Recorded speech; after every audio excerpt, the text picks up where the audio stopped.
telling someone, and they asked me, would you repeat that again? I was interested in going into broadcasting. I'm adopted. And that was my key out. I wanted to make my mama proud of me. I was very much appreciative of what she's done for my brother and sister and I. And that was my way out. And I went over to a radio station, asked a guy and told him that I was interested in broadcasting. He looked at me in my straw hat and my overalls. He said, you have any broadcasting background? I said, no, sir, I don't. What do you do? I cut grass.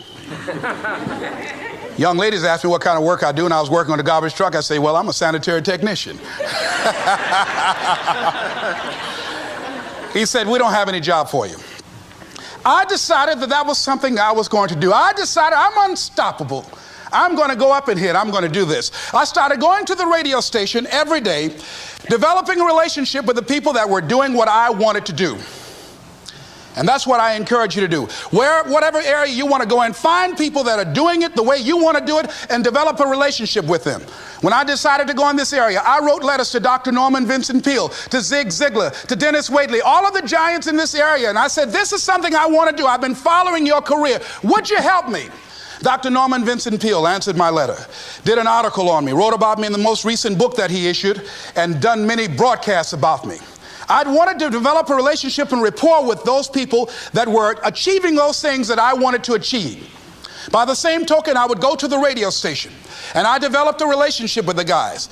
And they used me as an errand boy when they needed some food or someone to go pick up the entertainers that came into town. Temptation singing My Girl, Jerry Butler singing For Your Precious Love, Sam Cooke singing Darling You Send Me. I would pick up the entertainers at the airport and driving around in the disc jockeys, big Cadillacs. Didn't have any driver's license, but I was acting like I had some.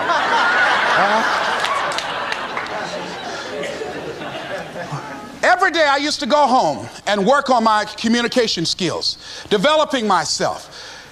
It was Whitney Young. He said, it's better to be prepared for an opportunity and not have one than to have an opportunity and not be prepared. Start working and developing yourself now and prepare yourself for what it is that you want, because you expect to get it.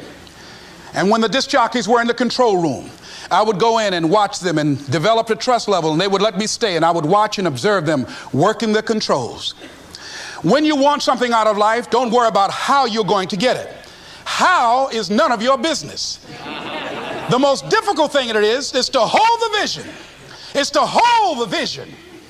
So there I was at the radio station. A guy was on the air and he started to drink by the name of Rock. I was outside the window looking at him and watching. Hungry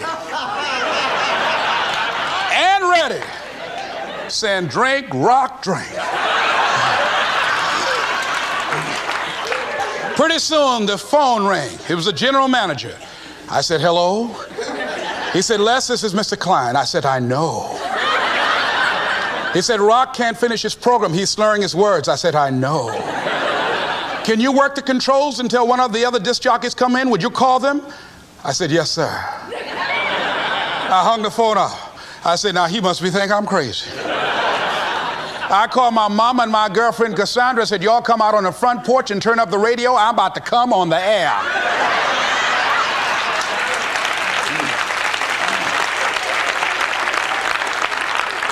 I waited about 15 minutes.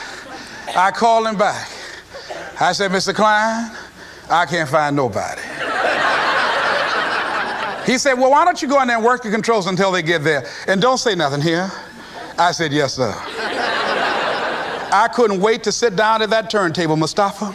I said, look out, this is me, LB, Triple P, Les Brown, your platter playing Papa. There were none before me, and there will be none after me. Therefore, that makes me the one and only. Young and single and love to mingle, certified, bona fide, indubitably qualified to bring you satisfaction and a whole lot of action. Look out, baby, I'm your love man. I was hungry.